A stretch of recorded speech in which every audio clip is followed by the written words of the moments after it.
Welcome to Unscripted with Russo. I'm your host, Ashley Russo, president and executive producer of The Peak TV. For our podcast, we decided to explore the people behind the narratives.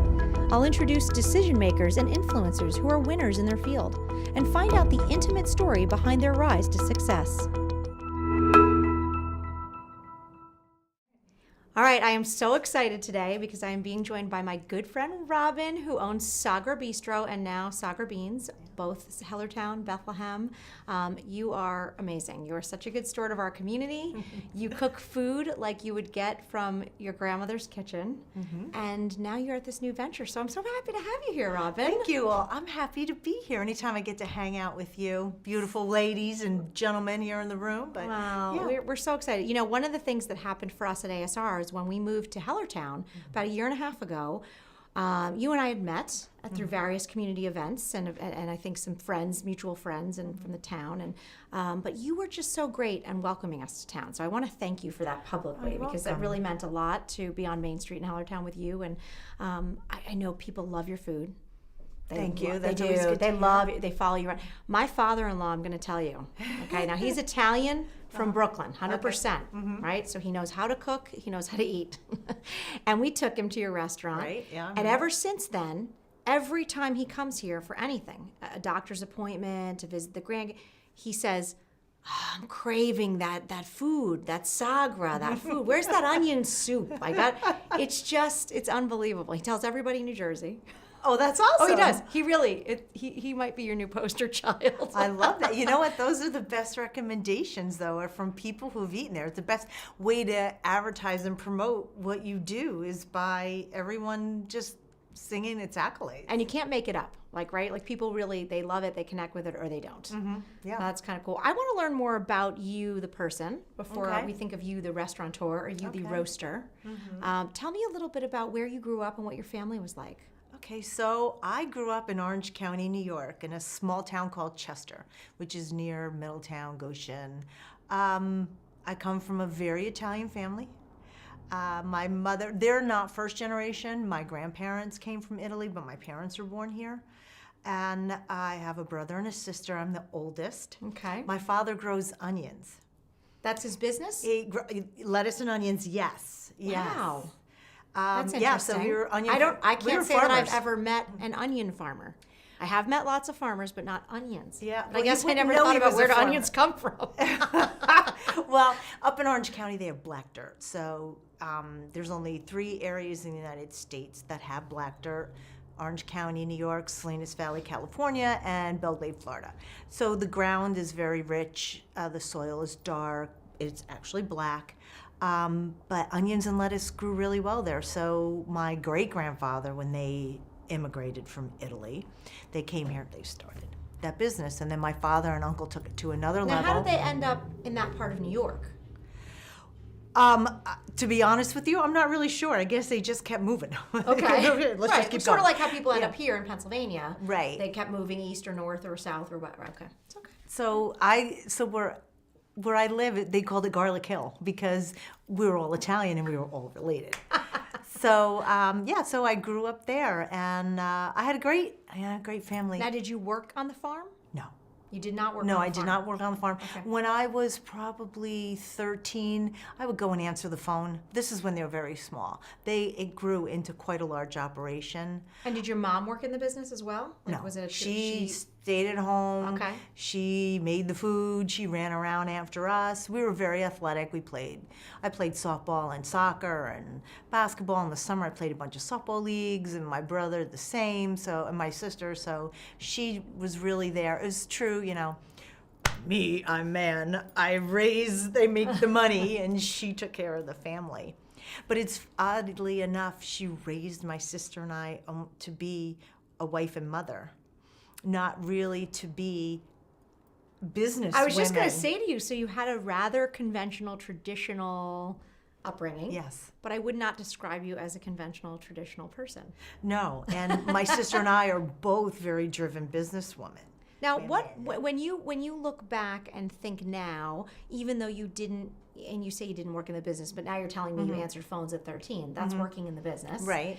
Okay. What did you pick up of that running a business entrepreneurial spirit do you think from your dad and that experience? Well, I think just seeing that, seeing how you're always looking for new ways to grow your business, that was kind of instilled in us. And, that's the driving factor in my life is, emulating after, my father. My mother was the support system, but, it's when you see the family and how they are business-wise. And, and we had things growing up. It wasn't, I had nice cars, but we never felt like we were, I don't want to say wealthy, but we were still working class. We were not, my father worked from 5 a.m.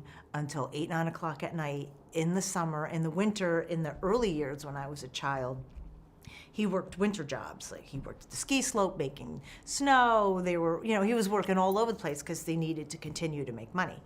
But they just instilled that. My mother always told me, I would ask her, do you like to cook? If you like to eat, you like to cook. That's what she would tell me. So, if you want to make money, you got to work. Like the necessity is the mother of invention concept. Yes. Like you got to do what you got to do. Right. Interesting. And when you were a kid, how would you describe, what was your relationship with your brother and sister? Are you the oldest? Are you a classic oldest child? Yes, I'm the one that, bossy? set the rules. My sister's the one that broke all of them. I love the it. rules didn't apply to my brother. Yeah, he's the baby? He's the baby. Okay, that's great. But yeah, my sister and I were very close, and we're still close today. We talk all the time. In fact, my parents, every winter they go away for 6 weeks. And I talk with my mother every day. Every day, yeah. So now my mother's away in Aruba for 6 weeks. My sister's calling me all the time. I'm like, I can't wait for Mommy to get home. Yeah. Stop calling me. I love it. Well, you can tell when it's that time. Right? Yeah. That's great. But yeah, she and I, we did all kinds of things together growing up. We had a great time. What about school? What was school like for you? And what was high school like? So high school, I went to very small public school, and then I went to Catholic school, it was a little bit larger. But everybody knew everybody. Everybody knew everybody's business. You mean like the Lehigh Valley? Yeah, it's even worse though. My graduating high school class had 69 students. Wow. That was it. Wow. That was it. So yeah, it was a very tight-knit community. My cousins and I all went to school together. And, but it was fun.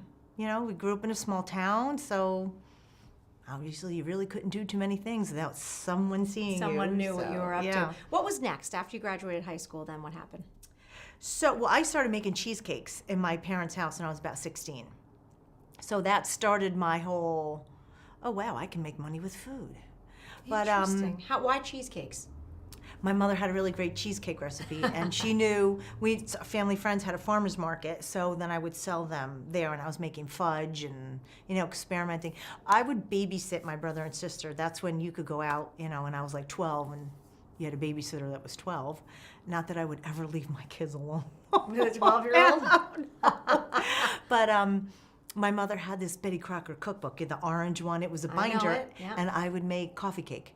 And every time they would go away, there would be a coffee cake on the table when they came home that I made. And what was the response from your parents, like the first time you did that? I mean, can you recall? No, they were just like, oh, wow, that's really good. They were really proud. And I mean, most people are happy if the kids don't, leave burn the house down. Yeah, the whole kitchen's trashed or whatever. Well, that was later when we brought the keg into the house. They went away. We were in high school. So I did that, and then after high school, I actually did go to work for my father. I was his bookkeeper, and then I had a series of jobs. I got married when I was 23. My first husband went to West Point, which was not far from where I lived, so I met him. We got married. We moved to Alabama. Alabama. What was that like? It was scary. I was gonna say that's like a culture shock. Huh? It was, and I was, How many Italian people were in there Alabama? There were one. Yeah. It was very interesting. Coming from New York, going to Alabama the first time, it was a little scary. But we were there for 6 months, and then he was in flight school. He went to be a helicopter pilot. He got out, and we went to Hawaii. Well, that's good. So that was a yes, good deal. it was like a big. Wow. I could see you in Hawaii. It was fun. I had a great time.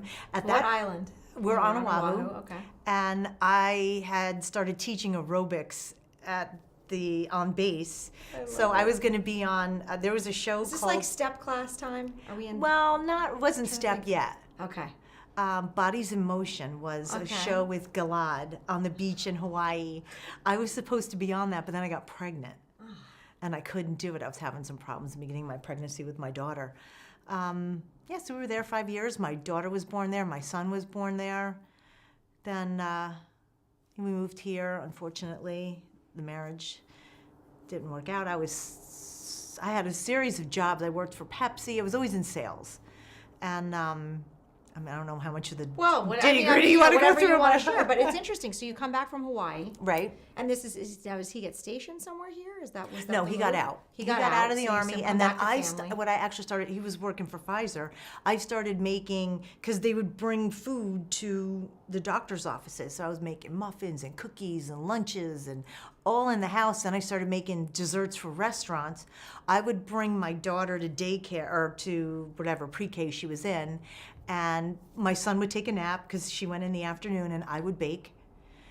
And then Steve would come home. He would take the kids. We'd have dinner. They'd play. And then at night, I would bake till 11 o'clock at night. I'd make desserts for... And that's what he would bring to the offices? No, he would bring that. But then I was baking for, it was the Newburgh Inn, the Candlelight before it was blue. Sure. Ludwig and Luigi's. I don't know if you remember. That was that's before me. That was where, it was over by the mall. Okay. Where else? I baked for the Manor House. I remember For the Dorothy and Sean, sure. when they were working there, I baked for them. But how are you getting these gigs? I mean, what's the connection? Oh, I made a box of desserts and drop went it, around. and they like it, That was and they before email. And do you want to try my desserts? This is how much they cost. Bring a slice, and I would call every week to get an order. I would bake them. My daughter would come home from school. We would go deliver them. I always try. Give me an approximate where we are year-wise. When is this happening? This was 1992. Okay, so I always try to give a frame of reference of what it was like to try to make plans without cell phones, or research something without the internet. Oh, yeah. Or place an order, right? It's such a everything was on the phone in person. You can't imagine now, right? You can't even imagine. That's interesting. I mean, now I was just telling you, my cell phone shattered, and there was you're like, we need it for 3 days. I'm like, I'm gonna have the shakes big time without my phone for 3 days. Impossible.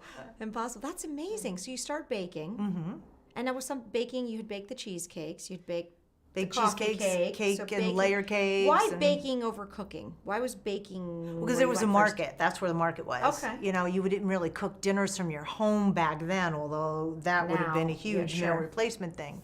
But there was a market there. Not all restaurants made their own desserts, and they liked homemade stuff. Now, I was making it under the QT in my kitchen, but so that's where it started. So it grew. You end up getting divorced. Yes. Okay.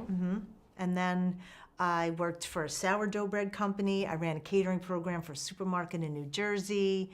Then I went to work for Pepsi selling. And then I left Pepsi. I started to sell commercial insurance. What? Yeah, I know. How is that the choice? Is it just necessity, or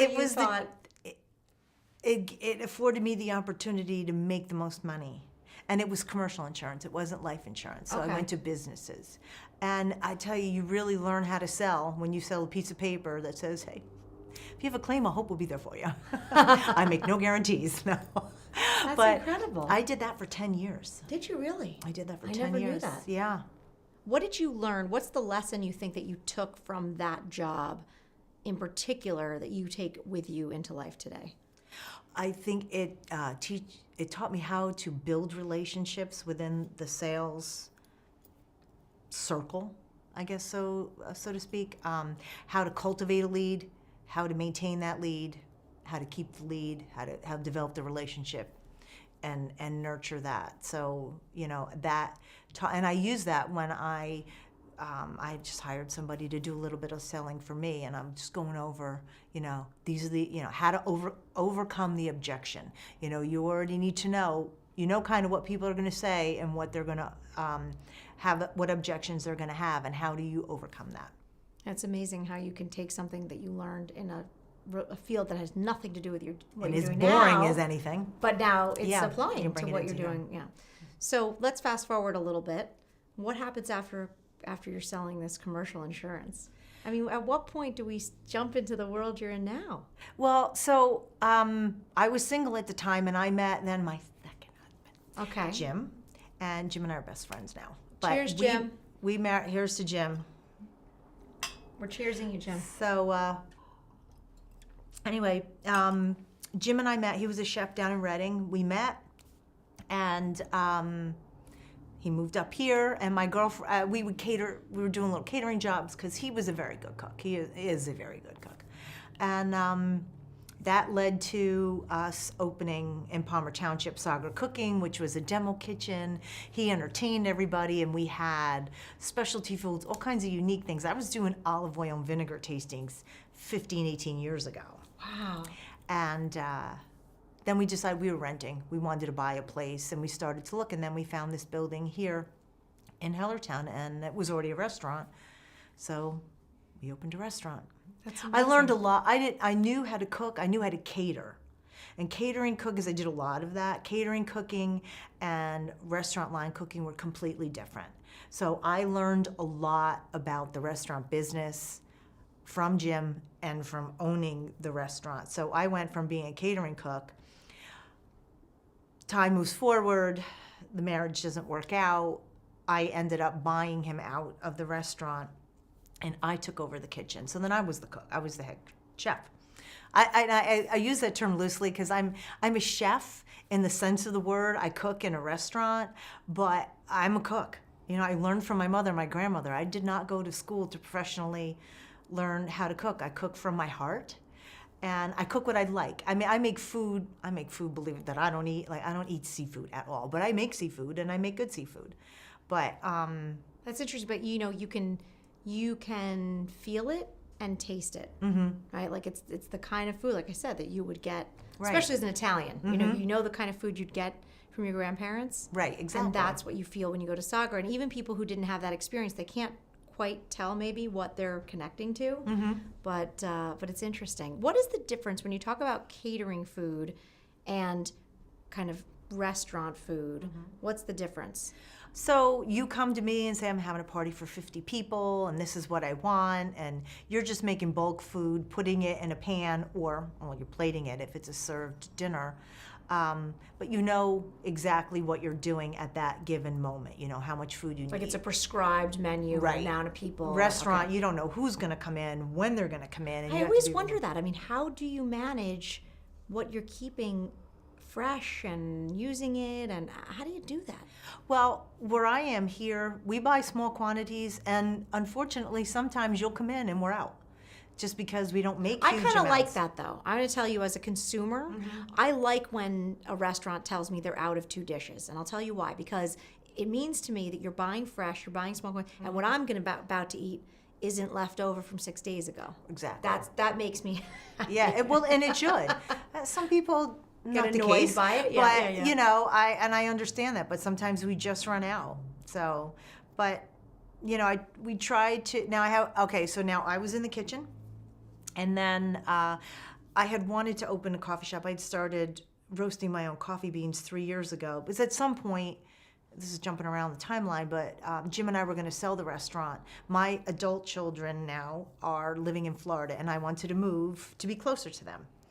And my daughter and son-in-law, they work at a coffee shop that's owned by their church, and it's in Winter Garden, Florida, and the place is just mobbed. I'm like, you know, that's what I want to do. Yeah. Because I like coffee. Coffee has no time limit. Anybody can drink coffee. Young kids drink coffee. Old people drink coffee. So then I figured I'm going to learn this business. I'll start roasting my own beans. So I bought a little roaster and studied, you know, from now YouTube and Right. anything on the internet, read. But so I was in the kitchen. Then I knew I was going to open this coffee shop. Which has been a total labor of love. Total labor of love. Yeah. And I hired some other people to work in the kitchen with me. They worked with me first. And now I stepped out of the kitchen last May because I knew in Well, a they're couple of doing a months I was great gonna job. The go. food, They are. it I'm tastes very happy incredible. with the staff. Now, in the interim, I noted that for a while, and I might have the timeline off here, but I feel like you were a little ahead of the curve of like the box prepared food movement. Is that correct? Because Probably, I'm yeah. I order in to make, Yes. right? So it's all home. I mean, I'm a working mom. It's busy, but I need the food. I like to cook, Right. and I don't think I think I'm a decent cook, but I need the ingredients at my fingertips. And I That's think those always the services issue. are awesome. Yeah, but you offered a really cool service here for a while, if I I'm not did. mistaken, where people could order in their dinners. And it was already prepared. Yes. Yes. And that worked out really well. I was doing really well with it, and it got to a point where it was a lot. And because coffee shop was getting closer and closer, I had to give something up. Right, you can't do it all. Yeah, I had to give something up because I used to do in-flight meals for a friend of mine who was a flight attendant. And those were all last minute specialty things. I would go shop for it and make them. It would take me 4 or 5 hours, but his client was very particular. Wow. And yeah, That's he's interesting. a big name person too.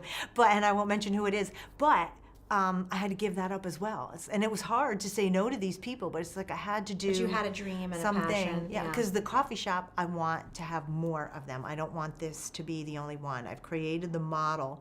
So it's either corporate store or franchise or a mix of the two.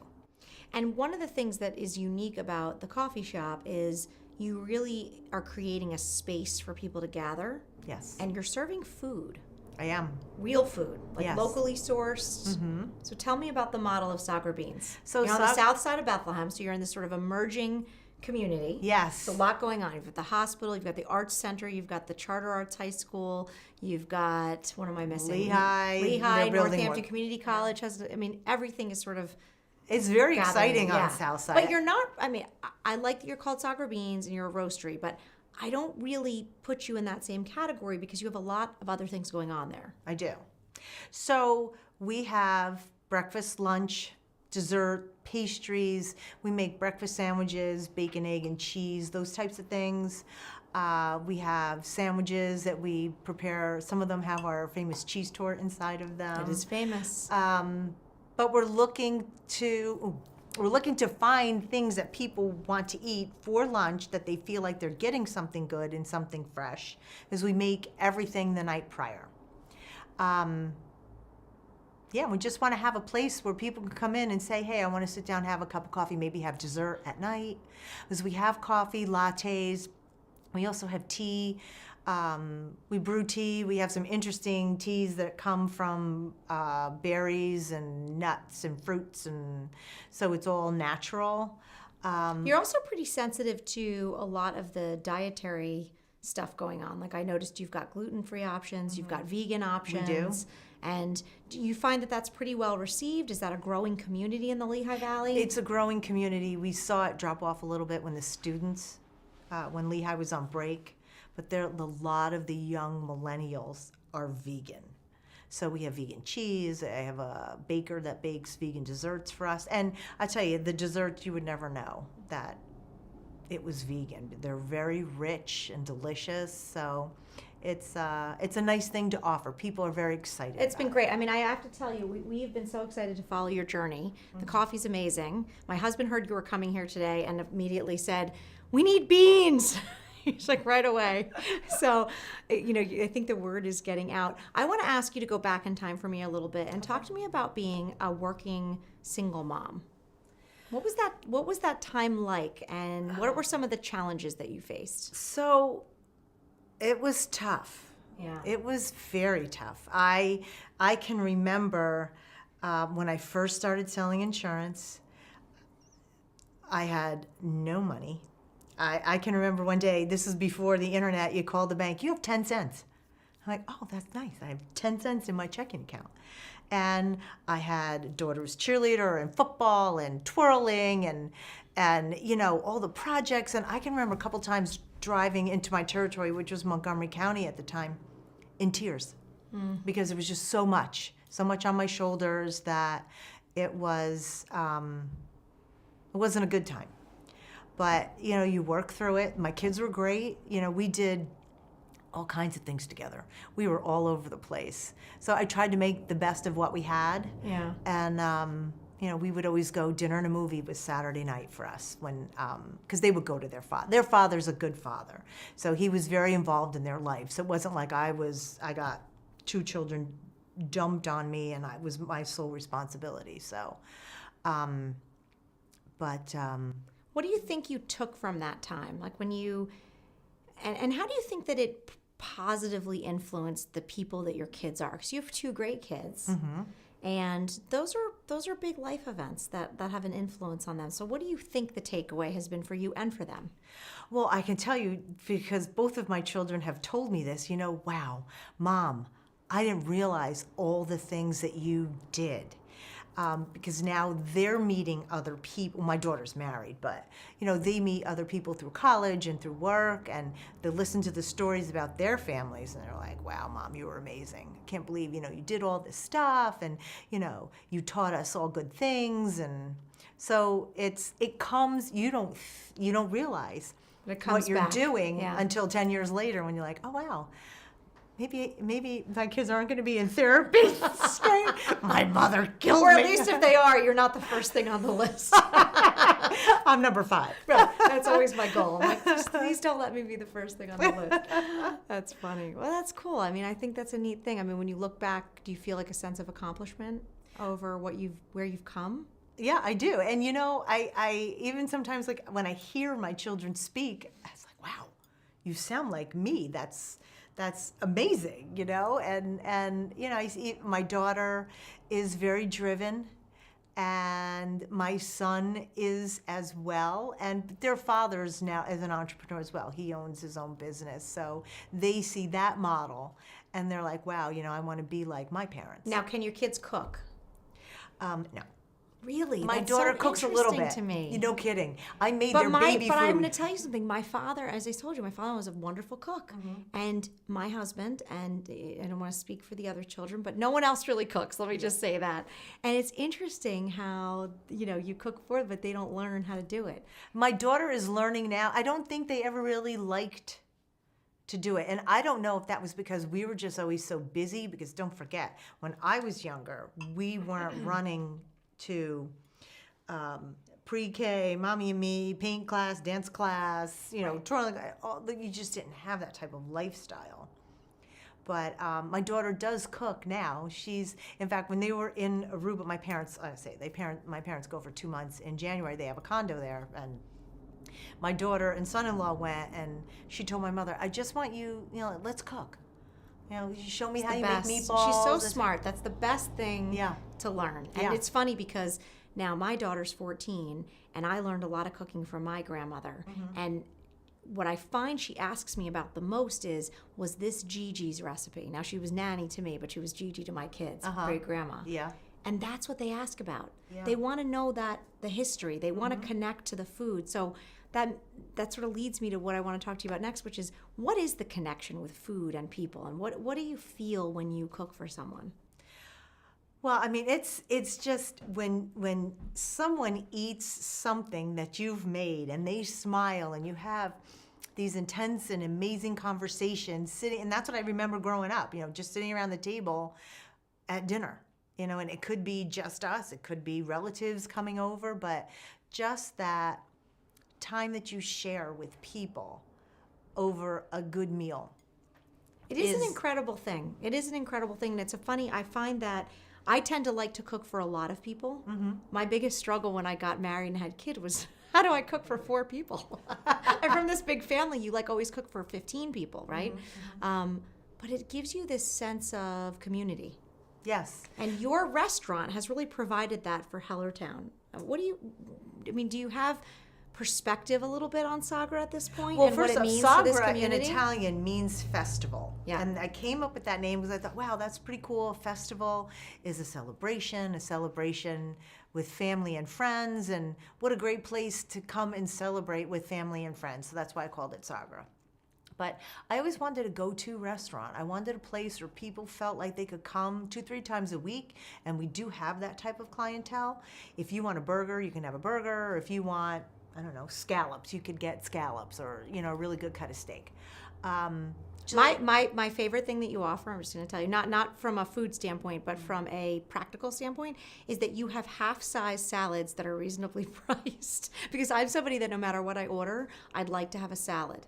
and the salad world has gotten out of control. I just want to give Well, my 2 everywhere you cents. go to a restaurant, a lot of times they don't have small They salads. don't. Or they have, it's a house salad and everything else is a large But why one. is that? You obviously have the ingredients in the back. You can't make me a little, like, bread plates. Yeah, I don't get it. I don't know. But guess, I love that about you. I love that about Sagra. I think that it's such a nice thing that no matter what you're in the mood for, but it's not the same as going to, a diner or a pub that offer a lot of different types of food. But you do have variety, We do. and everybody can feel. But it feels like home cooking. Every single thing feels like something you made in the kitchen. That's good, and that's I what love we want. that. Yeah. I love it. So what is next for Sagra Beans? Okay, so Sagra Beans, we're just launching 2 different things. We're launching our coffee subscription service where you can order coffee and we'll ship it to your house or to whomever you wish. And a drink and snack box, which is a collection of a lot of vegan, gluten-free, healthier snacks. And some things aren't going to be that healthy, but fun things to eat. Coffee, and that would be something that I actually geared towards the students. So people at Lehigh, for the parents to send to their student, but also if it would be great for any type of client gift, swag bag, client incentive. So many things. Yeah, there's a lot of things. And I just listed a couple items on Amazon. That's cool. So that's exciting, Who yeah. knows where that's going to go? Yeah. And you can private label, correct? So you could take your beans and private label them as gifts for people. Yeah, so put your own label on it. You send me your artwork or I'll design something for you and we put it on the coffee. We can roast however you would want it. I like that. I also want to get Can we do something like perked up with the peak?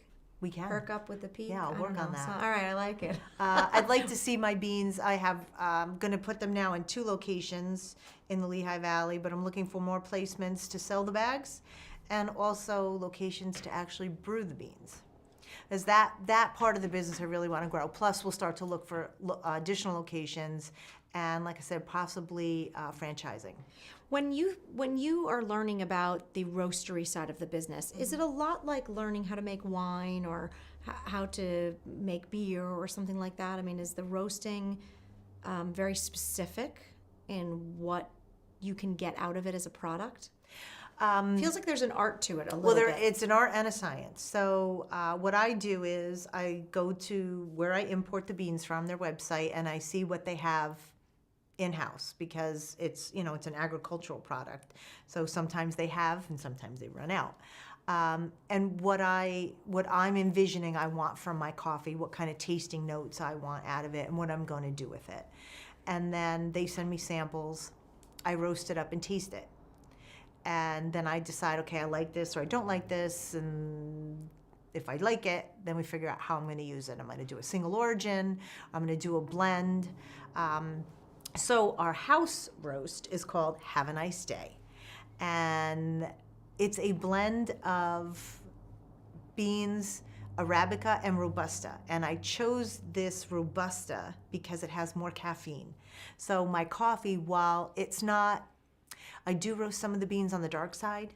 It has a nice punch to it, but you get that from the caffeine that'll last throughout the day instead of that harshness sometimes that you get from a really dark roasted coffee. So it's full-bodied and it's smooth and it's something you can drink every day.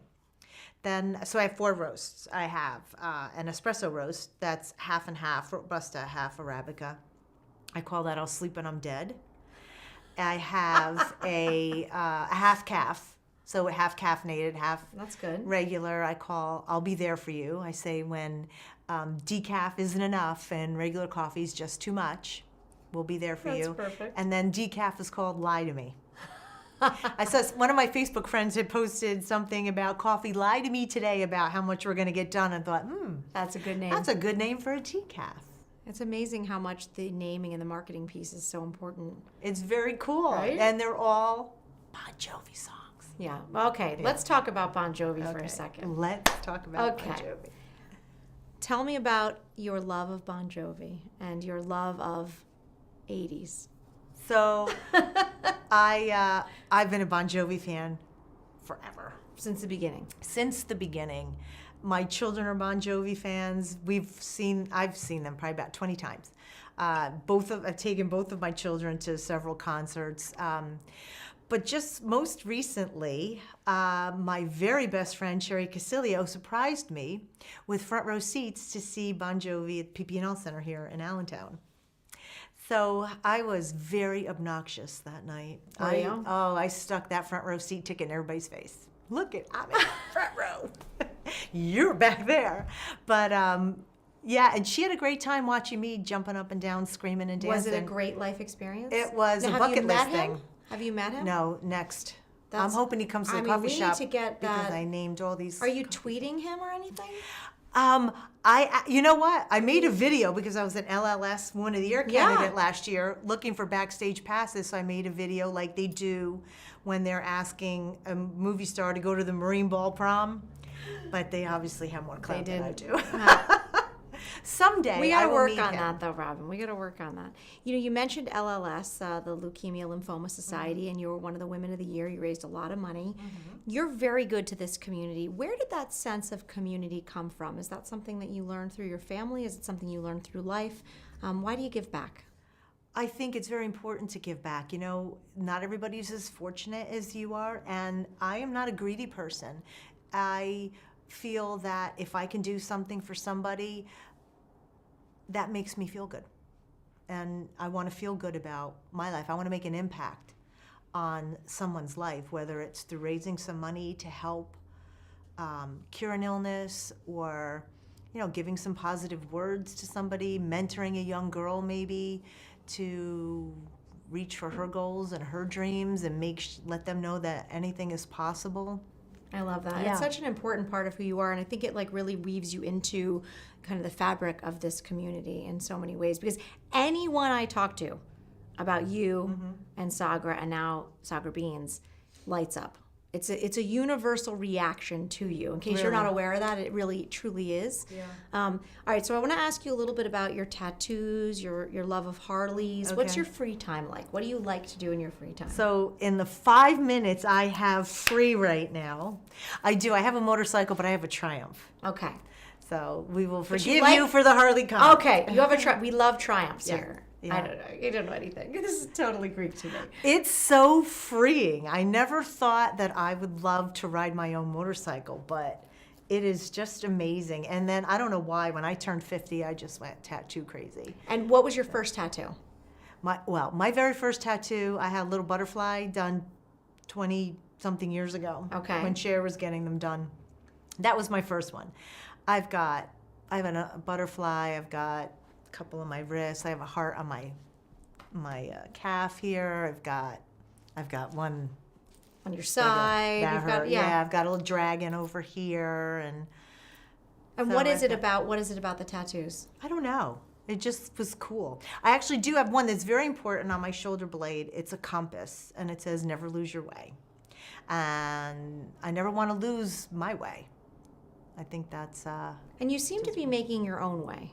I mean, you're never going to lose your way because you're always making your way. What's next? I mean, I hate to ask you what's next because Sagra Beans, I feel like, is just in its infancy. It is. But I know you have plans, so I want to hear what are you up to? What's next? So really, what my goal is to open more coffee shops. I'd like to eventually open them in Florida. So I will be near my children. I would eventually like to take the roaster, I might leave it in that facility, but have just a roastery and cupping room, whether it's here or in Florida. So I can develop that craft because it's very exciting. It's something, so coffee is like wine, and the beans, the growing region, the elevation that they're grown at, how the soil that they're, right? It's all how matters, they're cultivated, how they're dried out, the process once they're pulled off of the tree, all affects what happens in the roast. And you can roast and I can roast, and we can take the same bean and it'll taste 2 different ways. What I like about it is, though, I get the bean and 2 days later I'm drinking it. You have wine, you gotta wait a long time. You might be waiting 10 years before you drink that wine. Yeah. But speaking of wine, you brought me wine today, which is very nice. I usually provide and the this wine, is but very thank you. good. So it is good. What are we It's drinking? Chronic Cellars. I actually joined their wine club. I love it. I It's love the delicious. label. I love the label, so I bought a couple of bottles. See, going to prove that names and marketing matter. It does. It makes a huge difference. Yes. And I like to do a lot with Petite Sirah. I'm very fond. I used to be a big Pinot drinker, but I love like Petite Sirah too. Sauvignon Blanc and Petite Sirah.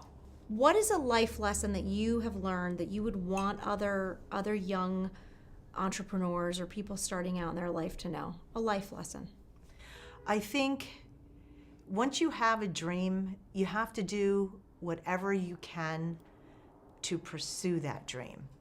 I know with this coffee shop, I mean, this was a couple of years in the working, and I went through the staff of all the different things that we were going to do and how we were going to do it. This isn't something that I just came up with yesterday.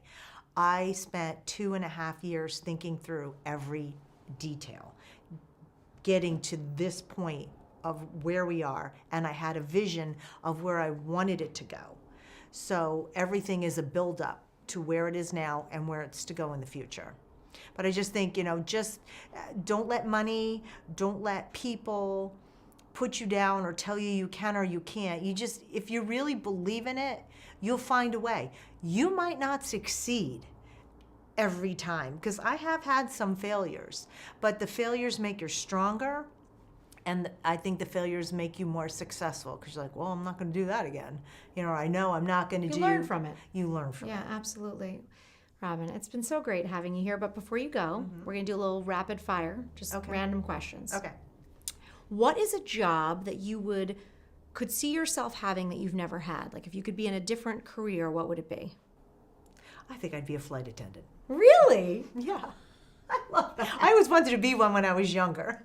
I love that. Maybe you can talk to your friend. Yes. That would be good. If you could have 3 people to dinner, dead or alive, who would they be? Okay. I would want to have dinner again with my grandmother. Definitely Bon Jovi. And who would be the third person? Well, it could be just your grandmother and Well, Bon Jovi. you know what, though? I really, I miss, my grandfather. Yeah. I think, Your grandparents. Yeah. Yeah. I think my grandparents would be on the top of my list, too. Yeah. It's amazing. I always say when someone posts or talks about a grandparent passing away, that grandparents really are angels on earth. And you don't really totally realize that until they're gone. Yeah. And there's something about a grandparent that's just an amazing, it's such a gift to have a close relationship with your grandparents. All right, if you were to travel anywhere in the world, what would be the top of the list of places you could go? I would love to take a motorcycle tour through Europe. Well, Europe is a big place. Anywhere specific? Just all of it? No, I would take 2 or 3 weeks and start in London and just go. Oh, go. I actually am taking a trip through the Southwest. Good for you. It's now July 4th. I was going to go in September, but I moved it up to July 4th. So I'm really excited about that. The Grand Canyon, I've never all done the that. national parks, Utah, Colorado, Nevada. Beautiful. So, yeah. That's going to be great. Yeah. All right, now this is a little bit of a loaded question for you, but if you could have one final meal, what would be your choice? Eggplant. You love the eggplant. I love eggplant.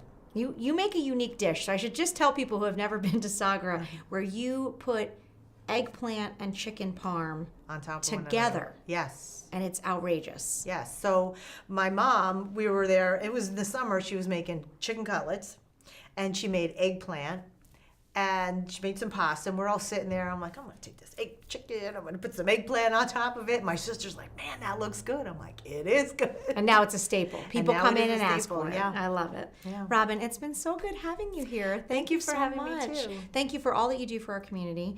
We love Sagra Bistro in Hellertown. Sagra Roastery, south side of Bethlehem. Bethlehem should not be missed. It's a great place. We can't wait to see what you do next. Thank you very much. Thanks, Glad to be Robyn. here.